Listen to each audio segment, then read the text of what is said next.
and let's start a new cell organelle today with full energy, right? Energy की बात आई है तो strike करना चाहिए. So today we are going to start with cell organelle mitochondria, right? Mitochondria इसके नाम में ही दो वर्ड हैं. Mito means thread, धागे की तरह, and granules. Chondria means granules, छोटे छोटे granules. So they are like thread-like granules present in a cell, right? So what they do, अब ये किस नाम से फेमस है? माइटोकॉन्ड्रिया का नाम आता है तो दिमाग में आता है power house of the cell. मतलब एक तरह से ये क्या कर रहा है? पावर हाउस की तरह काम कर रहा है. पावर हाउस मतलब जहाँ से एनर्जी मिल रही है पूरे सेल में. in a single cell there are so many cell organelles, right? So many cell organelles are present like Golgi apparatus, endoplasmic reticulum, ribosomes, and many more vacuoles. So from where all these organelles are getting the energy to carry out the function? From mitochondria. Mitochondria क्या कर रहा है? उन सबको energy provide कर रहा है for carrying out their function, for performing their function. How वही अब हम इस क्लास में देखने वाले हैं कि कैसे ये एनर्जी प्रोड्यूस करता है. अब तक हमें इतना पता चल गया कि it is known as power house of the cell because it provides energy to all the cell organelles to carry out their functions. मान लो जैसे कि घर है, घर में enough room, right? We are having different rooms for different purposes. जैसे कि घर में मान लो 5 रूम हैं, drawing room, bedroom, guest room, store room. अब उसमें किचन भी आता है, right? So all the rooms, all the chambers are having their specific function. ऐसे ही सेल में सबका अपना अपना काम है. जैसे कि स्टोर रूम है तो उसका स्टोर करने का काम है, वो हमारा वैक्यूम करता है. बेडरूम है, रेस्ट का काम है, वो कोई और सेल ऑर्गन करता है. मतलब कहने का मतलब है, I am relating this example to the cell because we can relate this thing. जैसे कि घर में अलग अलग रूम का अलग अलग पर्पस है, पर्पस के लिए बनाते हैं, उसी तरीके से सेल में भी अलग अलग सेल ऑर्गेनेल हैं हर काम के लिए, अपने अपने काम के लिए, राइट? बट क्वेश्चन इज कहाँ से एनर्जी मिलेगी? So it will be kitchen. Kitchen में खाना बनेगा, we intake the food, then only we will obtain energy, right? So kitchen of the house, or we can say kitchen of the cell is what? Mitochondria. अब इसका introduction देख लेते हैं कि सबसे पहले इसकी डिस्कवरी किसने की. सो माइटोकॉन्ड्रिया जो सबसे पहले देखा वो थे कॉलिकर. कॉलिकर ने सबसे पहले इसे ऑब्जर्व किया. The very first observation given by whom? Colliker about mitochondria in 1850. 1850 में कॉलिकर ने सबसे पहले इसे ऑब्जर्व किया, बट नाम नहीं दिया था उन्होंने. नाम किसने दिया? The name was given by another scientist named as Benda in 1897. याद रखिए, ऑब्जर्व किसने किया? डिस्कवरी सबसे पहले की कॉलिकर, नाम दिया बेंडा ने in 1897. 1850 में इसकी डिस्कवरी हुई, राइट? अब इसे एक स्टेज, अब जब हम सेल में बहुत सारे सेल ऑर्गेनेल हैं, सो हमें उसे स्टेज करना पड़ेगा. स्टेजिंग होगी तो क्या होगा? अलग अलग सेल ऑर्गेनेल्स डिस्टिंग्विश दिखेंगे. We can distinguish separately the different cell organelles and we can do a study under electron microscope. So to perform this experiment, to observe clearly each and every cell organelle, we need what? We need stain. तो कौन सी stand सबसे पहले use की गई mitochondria को डिस्टिंग्विशली देखने के लिए? It was Janus green stain. Janus green stain का इस्तेमाल किया गया. ये कुछ ऐसे टर्म, कुछ ऐसे पॉइंट्स हैं जो आपके मेडिकल एग्जाम में भी पूछे जा सकते हैं. यहाँ से कुछ भी क्वेश्चन बन सकता है कि माइटोकॉन्ड्रिया वाज सीपीएमटी वगैरह में स्टेट पीएमटी जो होते हैं मेडिकल एग्जाम, उसमें पूछा जाता है कि mitochondria was observed by, mitochondria was discovered by Kolliker, named by Benda. Stain सबसे पहले कौन सा यूज किया? Janus green. अब आती है बात अकरेंस. ये कहाँ पे पाया जाता है? किन सेल्स में पाया जाता है? So mitochondria is found basically in all the eukaryotes, mostly in aerobic eukaryotes. सब में मिलेगा, सारी यूकैरियोट्स में मिलेगा जनरली, लेकिन सबसे ज्यादा मिलता है एरोबिक यूकैरियोट्स में, और ये एब्सेंट होगा प्रोकैरियोट्स में. प्रोकैरियोट्स में mitochondria is absent, it is not found, and it is is also not found, it is absent in mature RBC cells of mammals. RBC जो mature RBC होंगी mammals में, उनमें भी क्या है, माइटोकॉन्ड्रिया जो है वो एब्सेंट रहता है। अब वो क्यों है? क्योंकि RBC का जो शेप है वो है बाइकनकेव। वो बाइकनकेव शेप इसलिए that's so that it can easily it can easily flow through the blood vessel, वो blood vessel से होते हुए इजीली पास हो जाए, इसलिए उसका बाइकनकेव शेप है।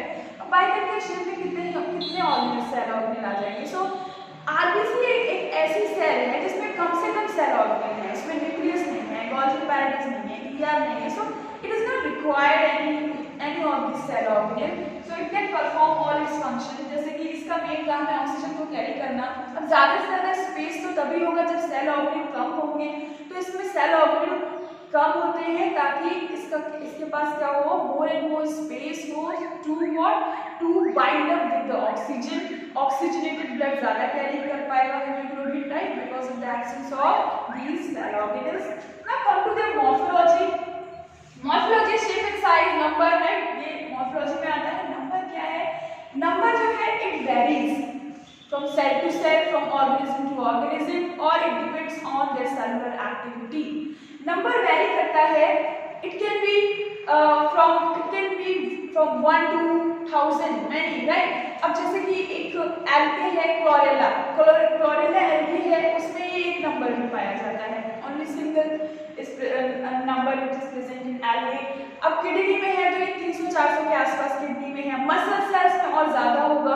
इसका नंबर बेसिकली डिपेंड रहता है सेलुलर एक्टिविटी पे। जाहिर सी बात है, जहाँ ज्यादा एनर्जी की जरूरत होगी, where there is a more requirement of energy, number will be more, automatically number ज्यादा होगा, because there will be a requirement of more energy, right? So ये हुआ नंबर की बात। तो नंबर बेसिकली डिपेंड करता है सेलुलर एक्टिविटी पे। जहाँ सेलुलर एक्टिविटी ज्यादा है वहाँ माइटोकॉन्ड्रिया का नंबर ज्यादा है।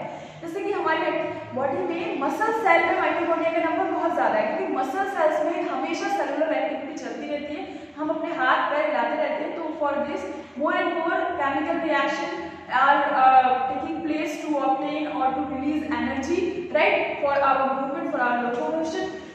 So that's why its number depends on cellular activity. अब shape और size की बात करें तो shape इसका vary करता है, it keeps on changing its shape and size. जैसे कि अब बात करें कि spherical shape का होता है ये ईस्ट में ये पाया जाता है spherical shape में, एंड इसका टिपिकल जो शेप माना गया है it is of cylindrical shape. Typical cylindrical shape जो है ड्रॉन ऑन द बोर्ड, ये बोर्ड पे जो मैंने बनाया है ये सिलेंड्रिकल टिपिकल शेप है माइटोकॉन्ड्रिया का। माइटोकॉन्ड्रिया जब सिंगुलर में हम बोलेंगे तो उसको बोलते हैं माइटोकॉन्ड्रियन, राइट। तो single, it is a single mitochondrion, cylindrical single mitochondrion. अब इसकी जो डायमीटर होगी it will be of 0.2 to 1 micrometer, right, मतलब 0.2 से 1 माइक्रोमीटर के बीच में इसकी ये डायमीटर होगी, राइट, इसकी डायमीटर होगी। एंड इसकी लेंथ जो होगी its length varies from 1 to 4 micrometre. Average diameter अगर बात करें तो 0.5 एवरेज डायमीटर है, यहाँ लिखती हूँ 0.5 माइक्रोमीटर एवरेज डायमीटर है इसकी, and its length varies from 1 to 4.1 micrometre. मतलब इसका जो शेप साइज जो है वो चेंज करता रहता है। तो ये इसको हम बोलते हैं कि माइटोकॉन्ड्रिया शोज प्लियोमॉर्फिज्म। प्लियोमॉर्फिज्म जो है एक फिनोमेना है बायोलॉजी में, इसमें ये है कि those organism which keeps on changing their shape and size they show प्लियोमॉर्फिज्म, उसको बोलते हैं प्लियोमॉर्फिज्म। तो माइटोकॉन्ड्रिया जो है वो प्लियोमॉर्फिज्म शो करता है, प्लियोमॉर्फिज्म, राइट। प्लियोमॉर्फिज्म मतलब keeps on changing the shape and size। वो कौन शो कर रहा है? माइटोकॉन्ड्रिया। एग्जाम में अगर पूछ लिया जाए which one of the organelle is which one of the following organelle is showing pleomorphism, उसमें दिया हुआ है ऑप्शन में mitochondria, Golgi, ER, then you need to take the mitochondria। Now let's come to its ultra structure। Structure की बात करें, बहुत important है स्ट्रक्चर अपने आप में, राइट। मैं ये रब कर रही हूँ, आई होप आप लोगों ने सब साथ के साथ ही नोट कर लिया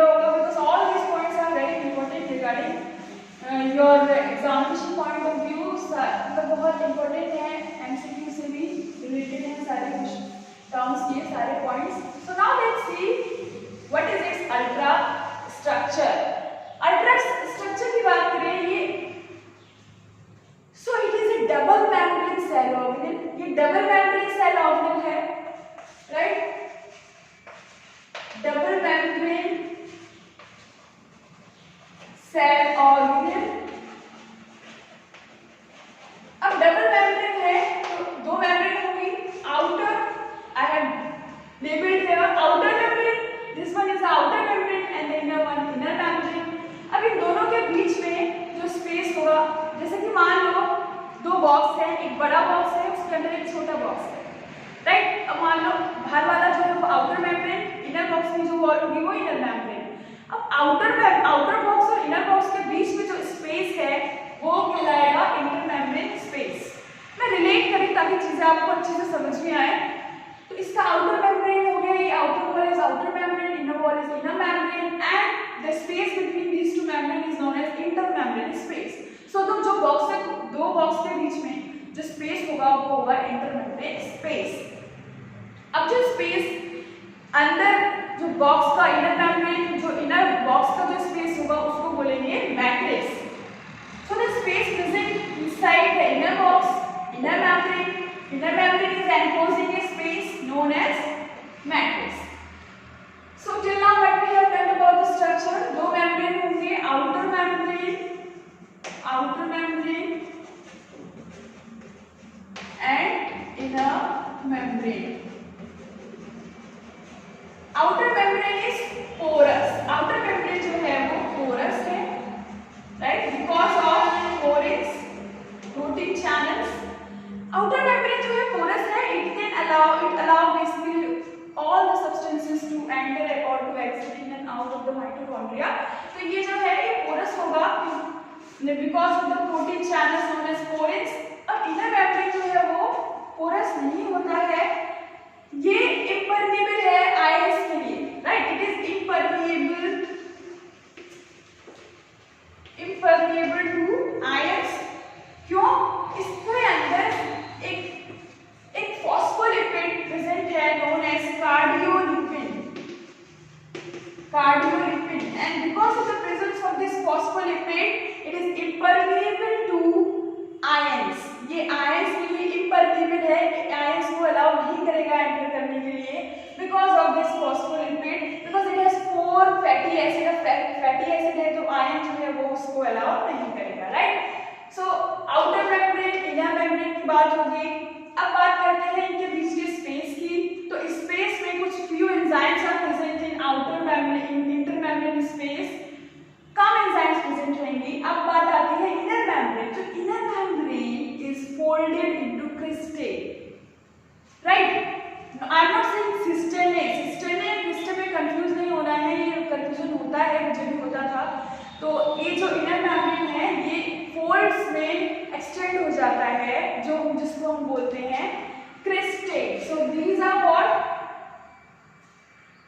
all these things are what, these are what, these are cristae, ये है cristae, right। So cristae, अब एग्जाम में पूछ ले क्या cristae are found in options में lysosomes, Golgi, mitochondria, then you need to take what, mitochondria। cristae are present in mitochondria, inner membrane folds are known as cristae। ये cristae क्या करते हैं? Basically cristae are increasing the surface area. Cristae are increasing what? Increasing cristae they are increasing surface area. Surface area for what? Surface area for ATP releasing chemical reaction।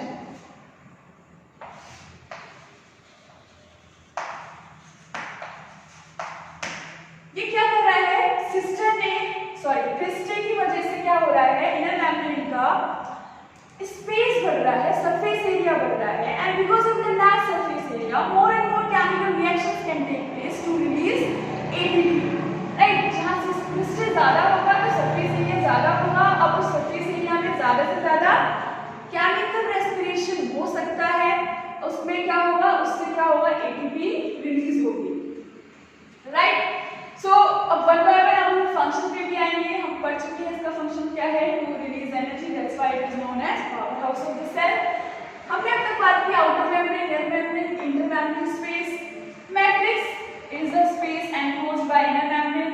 Crystal हो गया, on the crystal और पूरे inner membrane पे जो है क्या present रहेंगे, elementary particles racket होते हैं। जिस तरीके से racket like particles are present which are known as F0 और F1 पार्टिकल, जिन्हें हम F0 और F1 पार्टिकल भी बोलते हैं। दूसरा नाम इसका ऑक्सीजोन्स भी है और एक और नाम से ये माने जाते हैं elementary particles. So this pink जो मैंने ये पिंक स्ट्रक्चर बनाए हैं पिंक कलर के, these are F0 F1 particle और ऑक्सीजोन बोल लो या एलिमेंट्री पार्टिकल बोल लो, बात एक ही है। So they are basically divided into three parts, जैसे कि सबसे bottom, at the bottom it has base and there is a stalk present between the head and base. Upper one, ये जो upper portion है, upper portion is known as head and this is a stalk which is connecting the head and base. अब इसका importance क्या है? This F0 and F1 particle is acting as a center of oxidative phosphorylation. Oxidative phosphorylation, मैंने ये बहुत बड़ा term use कर दिया। तो ये ऑक्सीडेटिव फॉस्फोराइलेशन आई थिंक आप लोग सब जानते होंगे क्लास 11 के स्टूडेंट्स।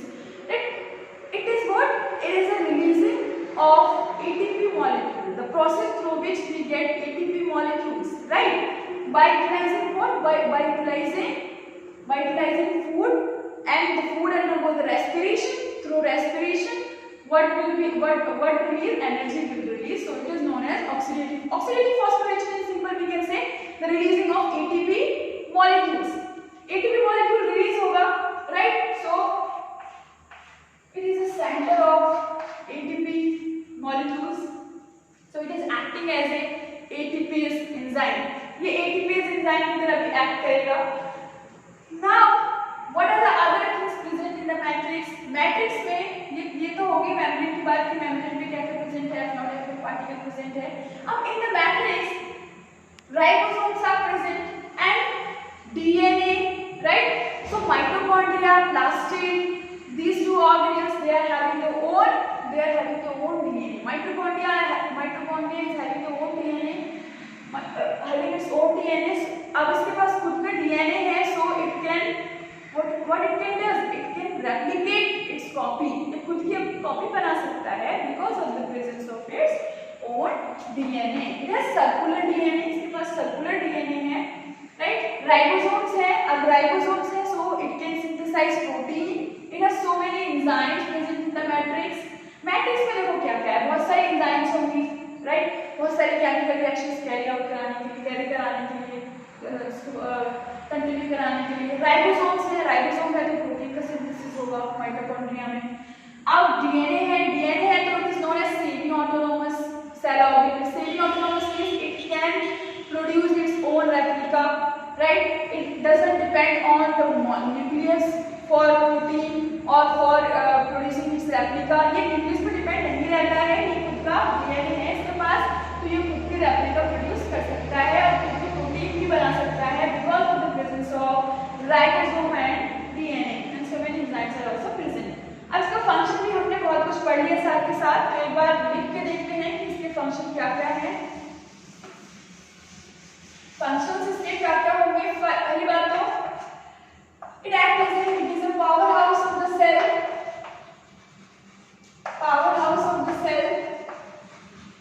राइट। अब सेलुलर रेस्पिरेशन कराता है माइटोकॉन्ड्रिया, सेलुलर रेस्पिरेशन। तो सेलुलर रेस्पिरेशन हमने पढ़ा था क्लास 10 में कि सेलुलर रेस्पिरेशन माइटोकॉन्ड्रिया में होता है, राइट। तो सेल में होता है, सेल में कहाँ होगा, इनसाइड माइटोकॉन्ड्रिया। कैसा respiration, aerobic respiration take place in mitochondria. Respiration होता है जैसे कि cellular respiration take place mitochondria. कैसे होगा, जैसे कि कोई फूड है, एरोबिक की बात आई है तो obviously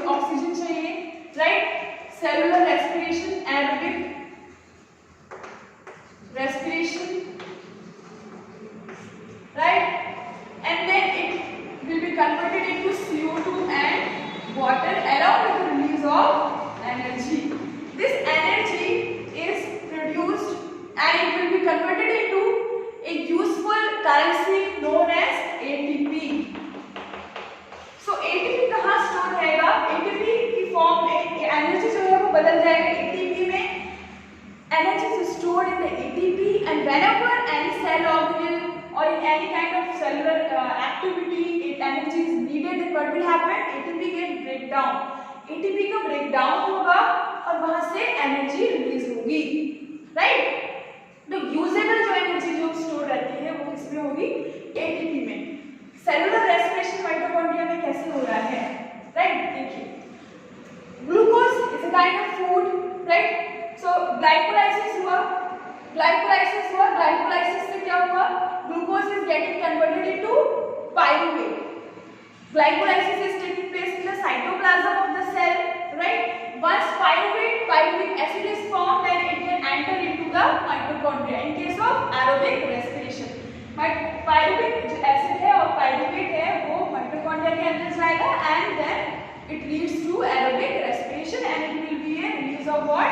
It leads to the formation of carbon dioxide, water and it releases energy in the form of ATP. So ATP क्या है, करेंसी है, currency of the cell, energy currency, जहां से हम एनर्जी ऑब्टेन कर सकते हैं। जब कभी भी एनर्जी चाहिए तो ATP का क्या हो जाएगा, ATP का होगा, ATP will break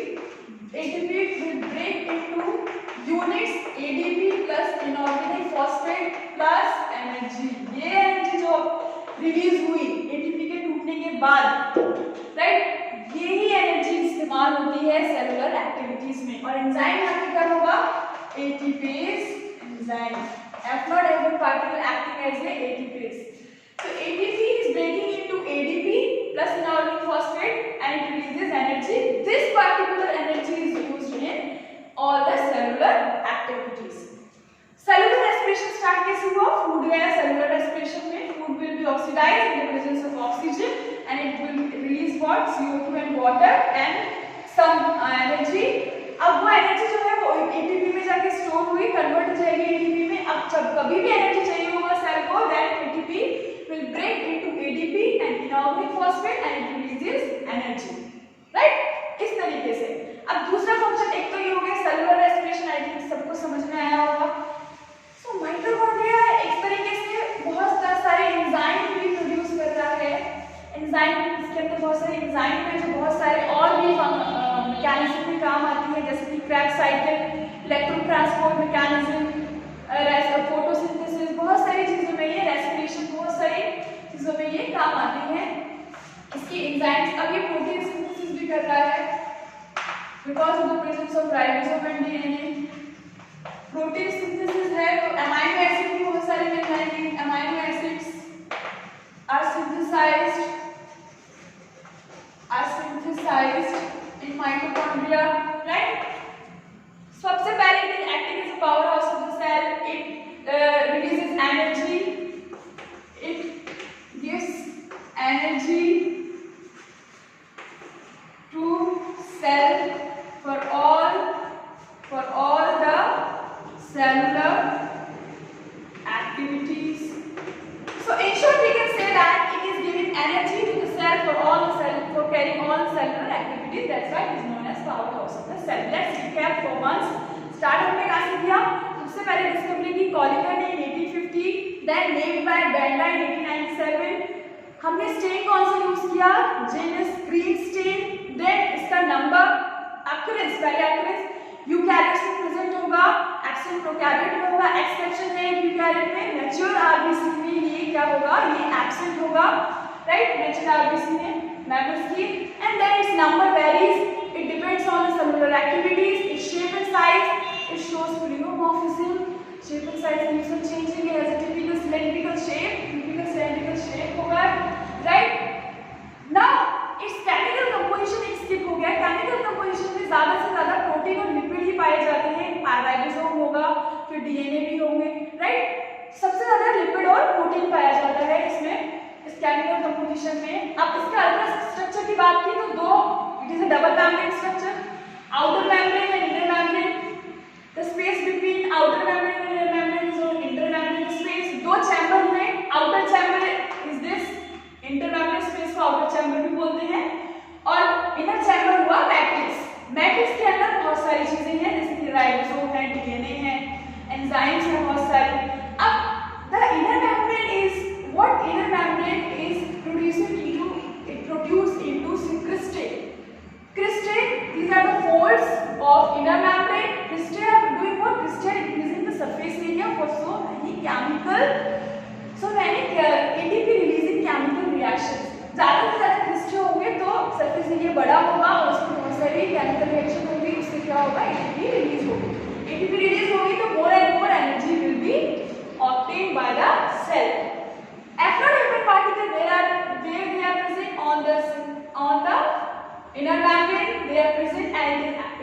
center of ATP releasing. These are the ATP center, and they are acting as ATPase particle.